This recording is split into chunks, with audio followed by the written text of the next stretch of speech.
You're watching all the videos, you're doing everything the internet says you should do, you're getting all the information, you're reading all the information, you're watching all the videos, you're memorizing all the stuff as they say you should do to prepare yourself for the narcissist and all that nonsense. And I did all that, and none of that helped. And it's probably not helping you either. Hey, wonderful people, I'm Frank. I have a lot of experience with narcissists. Here's my card on the left. I have some previous videos on my experience with narcissism. So, hey, man, I've seen all the videos, I've done all the things, and I didn't have a great time with it. A lot of the videos wanted me to see another video. Hey, let's watch another video. Watch my videos, right? Watch my videos. But that didn't help. That just took me on to another video, and it took me on to another video, and then I was watching cat videos, and then I was, it didn't help. I had to do the work. I had to sit down and regulate my nervous system. I had to take a moment before work to just sit down and catch my breath. That wasn't on my my scorecard for that day or anything. I guess there are videos on it to do that, but one of them is probably mine online, but like 6 people have seen it at this point, so it's not really out there. But yeah, I had to do that, and I had to do a lot of that kind of regulating my nervous system work. And then I started to honestly ask AI, how do I do this? And it's like, oh, I got tons of information. I'm plugged into the internet. That's all I do. The AI's brain is the internet. That's all it is. Served up on a nice saucy flavor for you, right? Whatever flavor you want, you can tell it you want it to be this or that. That's all it does. If it's not on the internet, and I've asked AI for things that's not on the internet, and it didn't know. But I digress. So yeah, so that's what it was like. It was like, oh, regulating your nervous system. Tons of people have talked about this, and here's their information. And now it's getting accurate enough to know what's valuable information, just instead of just throwing everything at you. So it's like, oh, this stuff has been said to work, so you might want to try this stuff. And most of that stuff worked. Most of it, though, not all of it. I had to do the work. I had to get in there and I had to do the things. And I was like, well, most of this stuff is great. But that other thing, no, that didn't work at all. Didn't like that. Now, maybe it's just me. Could be. Maybe just the internet, right? And just some of these videos that they're putting out here just for the clicks. They just want clicks. Yeah. And forget about the AI slop videos. That's just all about clicks too. I'm not AI, right? I stumble over my words. Just like this. I run out of words. I wonder what I was talking about. But that's human. And I have embraced my humanity. That's another thing that I found out I couldn't get from these videos. None of the videos tell you to embrace your humanity, right? Embrace your humanity. We're not robots. We're not supposed to be on the evening news talking like some kind of a robot. Yeah. Your foibles are your perfection, in a way, right? We're learning, we're growing, we're becoming. And that's really what it means to be a human. It doesn't mean getting everything right. It means becoming. I know it says human being, but it really should say human becoming, because we're always becoming more. We're always becoming either more of what we don't like or more of what we do like, or more, yeah. So, way off the track, right? So let me confer with my notes. All right. So yes, another thing that I had happen is that the knowledge didn't help me with my anxiety. It just didn't. You might have a lot of anxiety after coming out of a narcissistic relationship. Most people do, or they have triggers. And the knowledge just didn't help those triggers. The work did. The seeing how I felt in my body about other people, about other situations, and about thoughts that I was thinking, and about where my mind was and where my mind was going. That's never covered in videos. Yeah. So when I had anxiety, and I usually had anxiety in the morning going to work, and I figured, right, you don't particularly like to work, the traffic. And then my mind would say, well, maybe it's because of money issues, or maybe it's because of these issues. It wasn't any of that. I learned quite quickly. It was 1%, maybe 5% of what I was going through with narcissism. It was maybe, and then it was probably another 40% or so. Let's hope my math is right here. Whatever.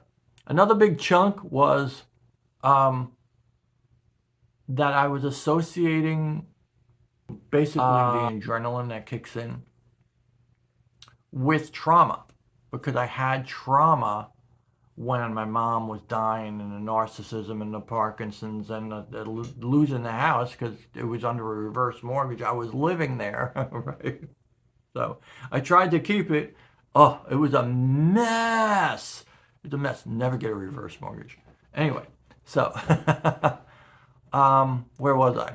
Yeah, it was a mess, and so I had associated all that adrenaline with trauma, and that's just not. Adrenaline is a good thing, right? If you are running away from a runaway car, you get a lot of adrenaline, you'll save your life.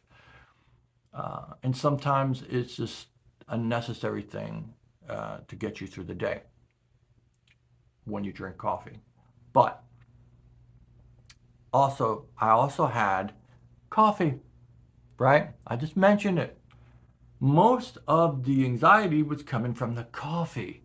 When I cut the coffee, I cut the adrenaline rush, and that anxiety went away. I didn't, nothing on the internet told me about that. Not seeing tons of videos about what narcissists do and how this will make you feel did that for me. Nothing, right?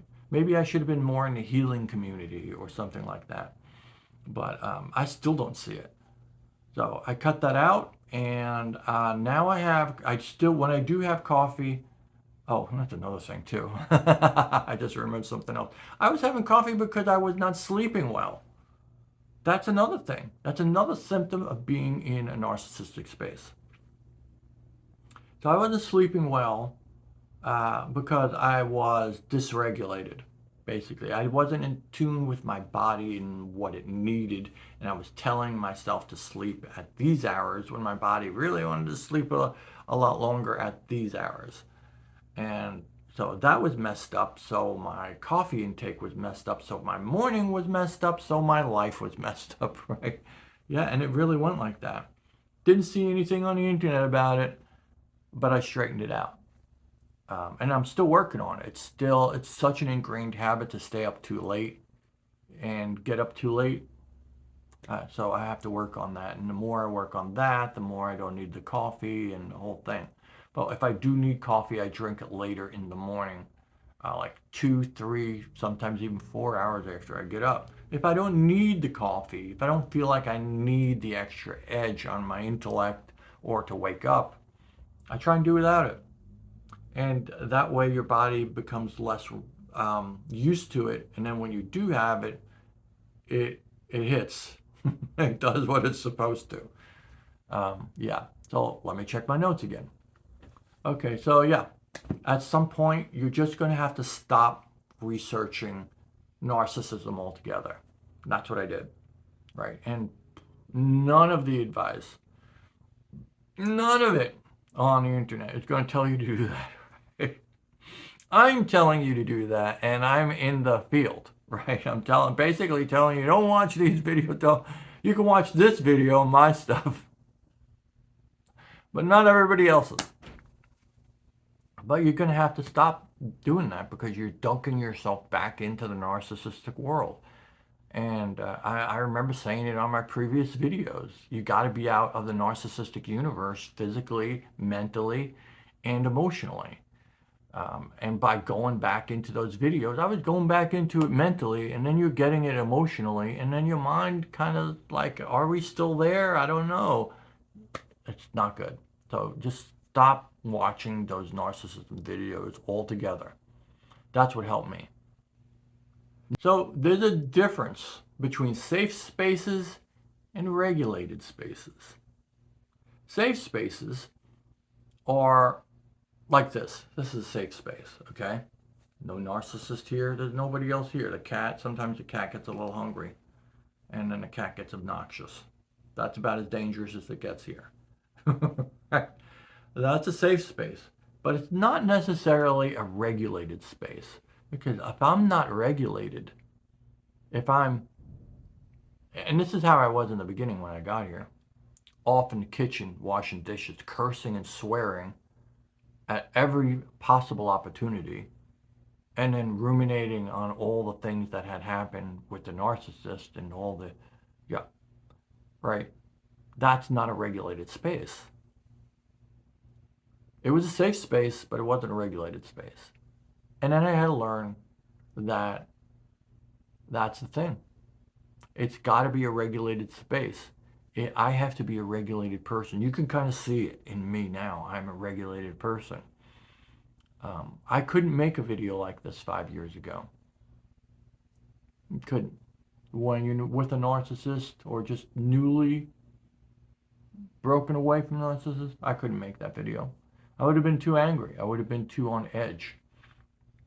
Would have been dysregulated, and none of the knowledge really helped me in that pursuit. And the reason that never worked is because you can't build a world, an insulated world, where you're never triggered. Probably not going to be able to do it. But if you do it, it's still not going to help you, because that's not where healing happens. Healing doesn't happen because you're never triggered.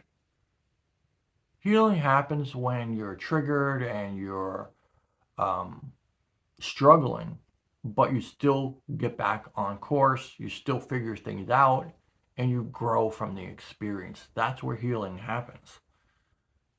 It doesn't happen in entirely safe spaces. We can't put a bubble around ourselves and call ourselves healed.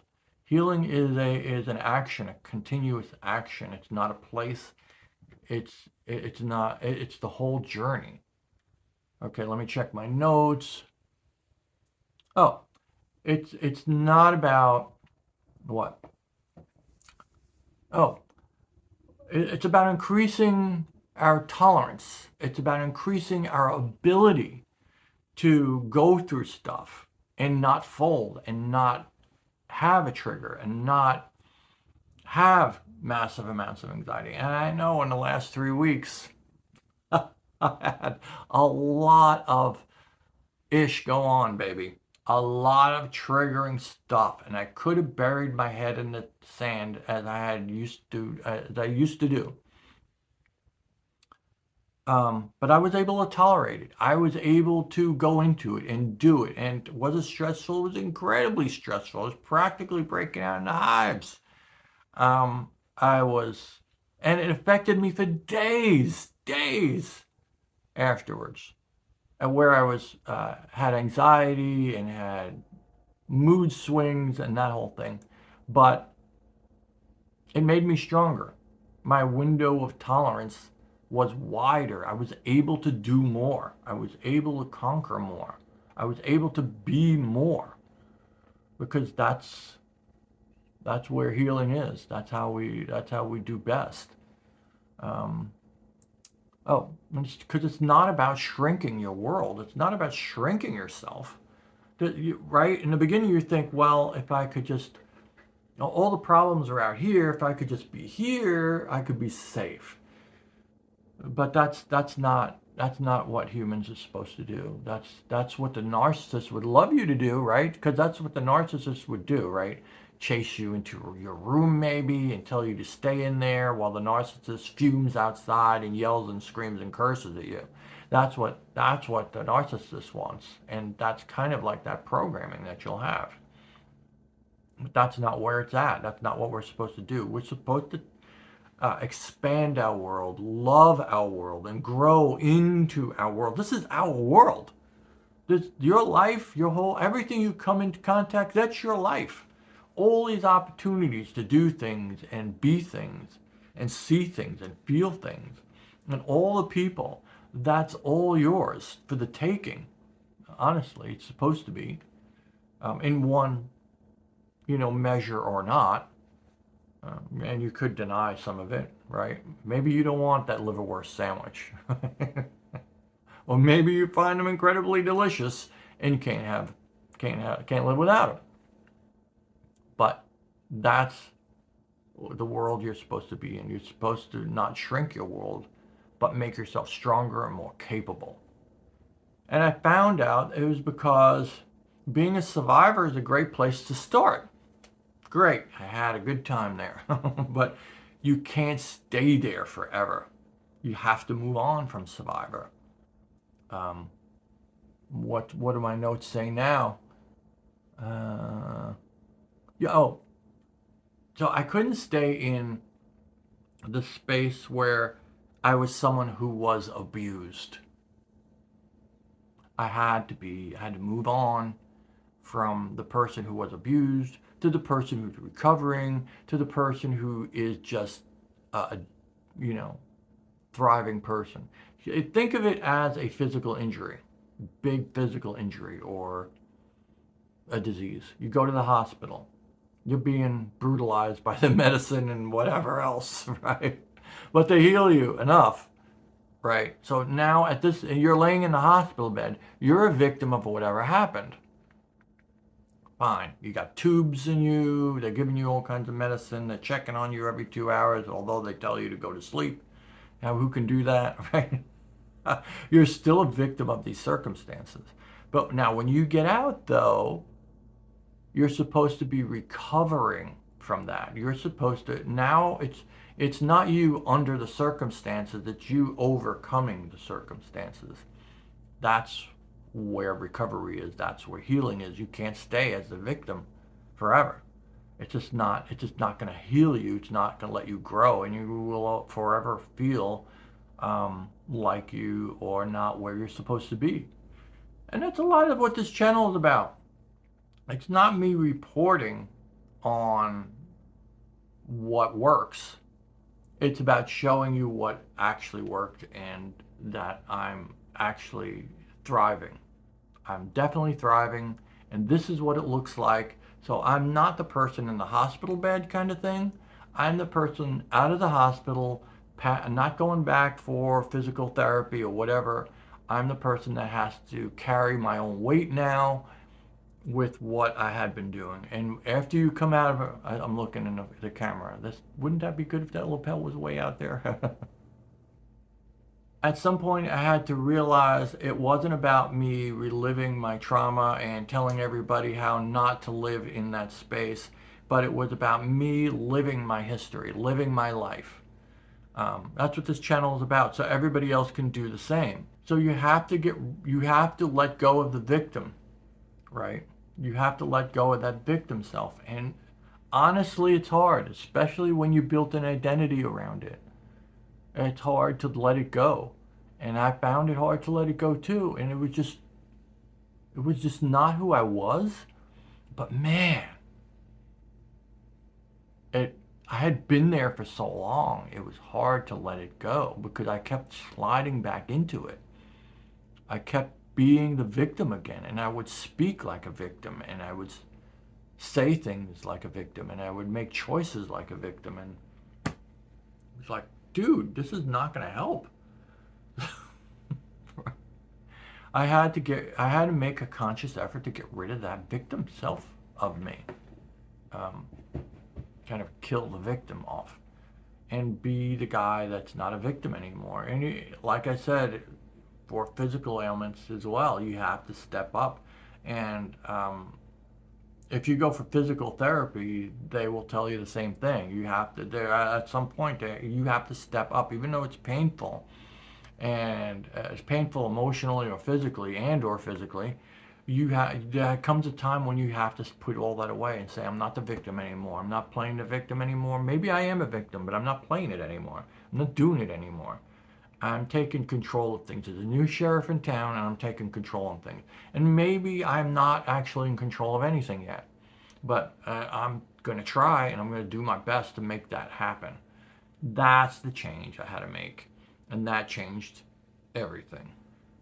And also the reality between reality and talk therapy, right? A lot of stuff on the internet is about kind of talk therapy. Let's talk it out. The video, yourself maybe, talking it out and getting on with your life.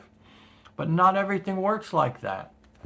The reality is a lot of it's in your body. A lot of it's somatic, like psychosomatic.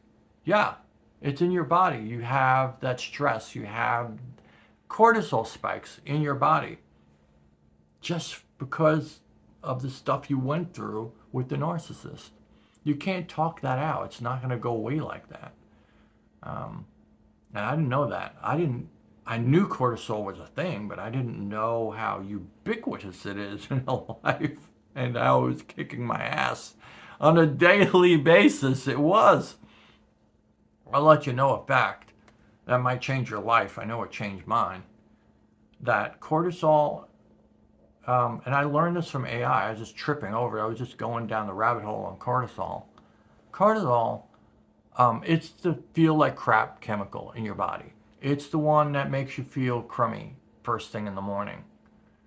So you'll get out of bed, because if it didn't make people feel terrible laying in bed, they would stay in bed. Let's face it. That is cortisol. And when I was new out of the narcissistic space, I felt like crap first thing in the morning for like an hour or two. And sometimes it was all day. That was cortisol. And I couldn't talk myself out of it like that's going to work. I had to, right? I had all these other strategies that I've talked about and will continue to talk about. And you can look them up online. But the talking it out didn't work. Sorry, internet, it just didn't work. I had to figure out other techniques and get out of it, and I did. And it was complicated, and it was difficult, and it was so worth it. Yes, it was totally worth it. Yeah, and that's how it worked for me. And one last bit I'm going to leave you with is, you might be wondering, is all this worth it? Oh my goodness, all this stuff. And the internet is not really helping. It's just trying to get us into more of this stuff, more clicks, right? Yeah, is it really worth it on the other side? Okay, I'm just rubbing my eye. I have an itch. I'm not crying. But you should be crying, because it is so worth it. It is so worth it. I don't know how to relate it to you. It is like the difference between being broke, right, and winning, I don't know, $300 million and just going crazy and having a lot of fun. It is so worth it. It's worth everything I ever went through. Now, you don't feel like that when you're going through it. Another thing they don't tell you, right? But it's worth it. I am on the other side now. And that's how I get to make these PDFs, right? Because they work. They have worked. Right here. Well, right here, and right here, and right here. Yeah. And the only way to do it is to go through it. That's the only way. The only way to get out of hell is to keep going through hell. Because heaven's on the other side. If you're in hell, you don't just stay there and say, why isn't this changing, right? You gotta move and you gotta go out, even though you don't want to. And it's definitely worth it on the other side. And you'll start to see, as you start to move through, it'll become more and more and more worth it. More and more and more worth it. I'll give you another way to increase your endorphins and lower your cortisol while we're here, and as an extra since you stayed in the video this long. Um, this is where you usually should be hitting the like button and subscribing and all that stuff. But let's get on to it. This is what I did, and this helped a lot for a long time. And it might be different for different people. Everything's different for different people, but this usually works for a lot of people, is to give yourself a self hug like this. You rub up and down. Oh wow, that's feeling good for me. And just notice how good that feels for you. And you'll increase its ability to release all the feel-good chemicals and keep away all the bad feeling chemicals. I swear it works, especially first thing in the morning. You're squeezing your muscles, especially your shoulders, your back, right? And this is where parents usually, right? They usually hug you or pat you on the back, or somebody, a loving husband or wife will pat your arms or in your hands as well. All this stuff is wired and physically created to let that happen. I didn't know that. That I learned on the internet. And that did help a lot. So, okay, guys, I've given you way more than I've ever gotten off the internet. And yeah, on to the next. Hey, click on the next video because whatever, right? Anti-advice. No, go back and realize that the internet doesn't have all the issues. It doesn't have all the problems solved. Sometimes you have to do the work yourself and turn it off and find yourself. Yeah, that's okay, people. If you want the PDF, that's down below. It's everything that worked for me. And I'll see you in the next video.